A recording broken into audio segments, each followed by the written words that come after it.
বন্ধুরা, কত সুন্দর হয়েছে রেসিপিটা। এই রেসিপিটা যদি আমার ভালো লেগে থাকে তাহলে আমার সঙ্গে থাকবেন, আমার পাশে থাকবেন, আমাকে লাইক করবেন, শেয়ার করবেন, কমেন্ট করবেন। পাশে থাকার জন্য আমার অনুরোধ থাকলো। রাধে রাধে। রাধে রাধে। বন্ধুরা দেখুন, বরবটিগুলো আমি এই যে কেটে নিয়ে ধুয়ে এনেছি, দেখেছেন? বরবটি কেটে ধুয়ে এনেছি। অনেকে তো বরবটি খেতে চায় না, বাচ্চারা খেতে চায় না। আর আমি যে রেসিপিটা আজকে বানাবো, বাচ্চা বড় সবাই খাবে, চেটে পুছে খাবে। এটা আমি নতুন ধরনের একটা বরবটি রেসিপি বানাবো। দই বরবটি বানাবো, গোপালের ভোগ। দেখুন আমি বরবটিটা আমানিয়া করে ধুয়ে নিয়েছি। ওর সঙ্গে লাগছে মশলা, কিচ্ছু নয়। এই যে মশলা লাগছে, আমি একটু মগজদানা বাটা দেবো, একটু কাজু কিশমিশ বাটা দেবো, একটু পোস্ত দেবো, আর একটা কাঁচা লঙ্কা দেবো। এর মধ্যে এই যে দইটাকে ফাটিয়ে রেখেছি, দইটা দেব, আর ফোড়ন দেব কালো জিরা, আর নুন, হলুদ, মিষ্টি, আর কিচ্ছু পড়বে না। এই গরমে এই রেসিপিটা খুবই ভালো লাগবে। আপনারা করতে পারেন এই রেসিপিটা, আমাকে ফলো করুন আমি কিভাবে করছি। এইভাবে এই দই বরবটি করবেন, খুবই ভালো লাগবে। আমি এখন দেখুন, চলুন আমি এই মশলাটা আগে আমি বেটে নিয়ে আসছি, তারপরে দেখাচ্ছি আমি কিভাবে দই বরবটিটা বানাচ্ছি। আপনারা ফলো করুন, দেখতে থাকুন, আমার পাশে থাকুন। আমি কড়া বসিয়ে দিয়েছি, কড়াতে তেল দিচ্ছি। কিভাবে দই বরবটিটা আমি বানাচ্ছি আমাকে ফলো করুন, দেখতে থাকুন। আমি আমার গুরু গোবিন্দর চরণে প্রণাম জানিয়ে আমি রেসিপিটা আরম্ভ করছি, দেখতে থাকুন। আমি প্রথম তেল দিয়ে দিলাম। এই রেসিপিটা খুব তাড়াতাড়ি হয়ে যায়। বাজার করতে গেলে একটু বরবটি আনলে দেখা গেল সব বাজার শেষ হয়ে খাওয়া হয়ে গেল, বরবটিটা থেকে গেল, শুকিয়ে গেল। সেটা না করে একটু যদি দই বরবটি বানান, বাচ্চারা তো খেতে চায় না, কিন্তু এইটা বানালে, এই রেসিপিটা বানালে সবাই চেটে গুছে খাবেন। আপনারা এইভাবে বানিয়ে একবার দেখবেন।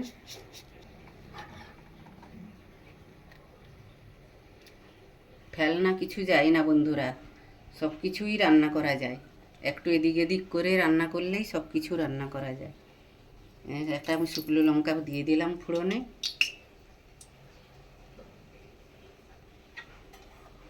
এবার আমি কালো জিরাটা দিয়ে দিলাম।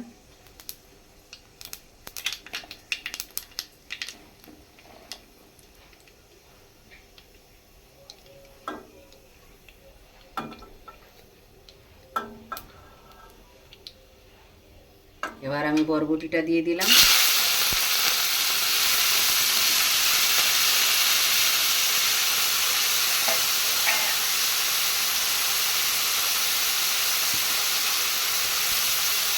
নুন দিয়ে দিলাম, যতটাই লাগবে ততটাই দিলাম পরিমাণ মতো।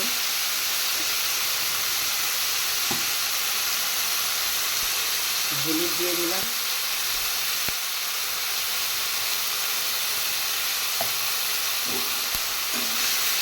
আমি নাড়বো।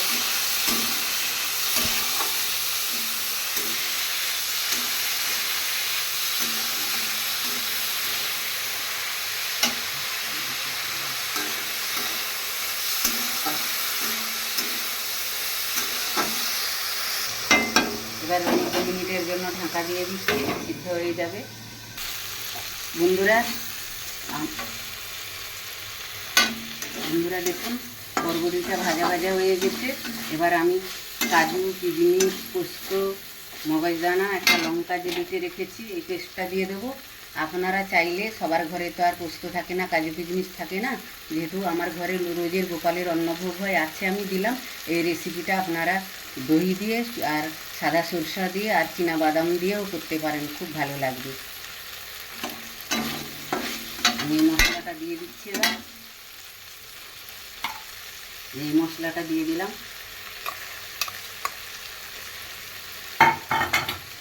এরপর আমি দইটা যে ফেটে রেখেছি দিয়ে দিলাম। আলাদাভাবে কোনো কিছু করতে হবে না, মশলা কষাতে হবে না। বরবটিটা ভাজা ভাজা হয়ে আসলে ওর মধ্যে দিয়ে দেবেন, দিয়ে একটু নাড়াচাড়া করবেন, ভালো করে কষিয়ে নেবেন। এর মধ্যে আমি একটু মানে সুন্দর দেখার জন্য হালকা একটু আমি কাশ্মীরি লঙ্কার গুঁড়ো দিচ্ছে, মানে দেখতে সুন্দর হলে না খেতে সুন্দর হবে। দেখতে যেটা ভালো লাগবে সেটা খেতে ভালো লাগবে না। হালকা একটু দিলাম আমি, বেশি না। না দিলেও চলবে, আপনারা না দিতেও পারেন।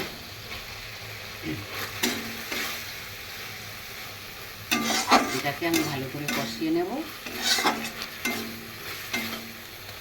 1-2 মিনিট ফুটিয়ে নেব।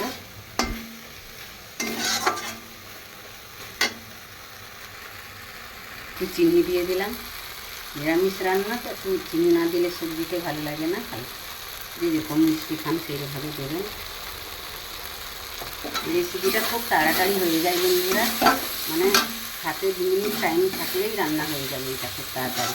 ঘরে যদি একটু পোস্ত না থাকলেও চলবে, কাজু কিশমিশ না থাকলেও চলবে, একটু যদি বাদাম থাকে একটু ধুয়ে নেবেন, আর একটু সাদা সরষা কাঁচা লঙ্কা দিয়ে রেসিপিটাও হয়, সেও খুব সুন্দর টেস্ট হয়।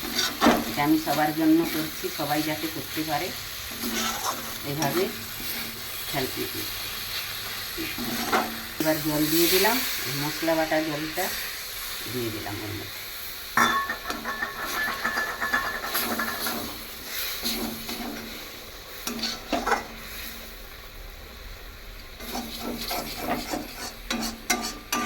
আমার বরবটি, দই বরবটি হয়ে গেছে, এবার আমি নামিয়ে নিচ্ছি, একটা পাত্রে ঢেলে নিচ্ছি। দেখুন বন্ধুরা কত সুন্দর হয়েছে। আর এই রেসিপিটা খুব হেলদি, এর মধ্যে তো কাজু কিশমিশ পোস্ত সবই রয়েছে। লঙ্কা কম দিয়েছি, একটা কাঁচা লঙ্কা দিয়েছি। খুব হালকা একদম রেসিপি, গরমের সময় রেসিপিটা খুবই ভালো লাগবে। একবার করে দেখবেন বন্ধুরা, করে আপনারা খেয়ে তারপরে আমাকে কমেন্ট করবেন, শেয়ার করবেন, লাইক দেবেন। দেখেছেন তো বন্ধুরা কত সুন্দর হয়েছে রেসিপিটা। এই রেসিপিটা যদি আমার ভালো লেগে থাকে তাহলে আমার সঙ্গে থাকবেন, আমার পাশে থাকবেন, আমাকে লাইক করবেন, শেয়ার করবেন, কমেন্ট করবেন। পাশে থাকার জন্য আমার অনুরোধ থাকলো। রাধে রাধে। রাধে রাধে।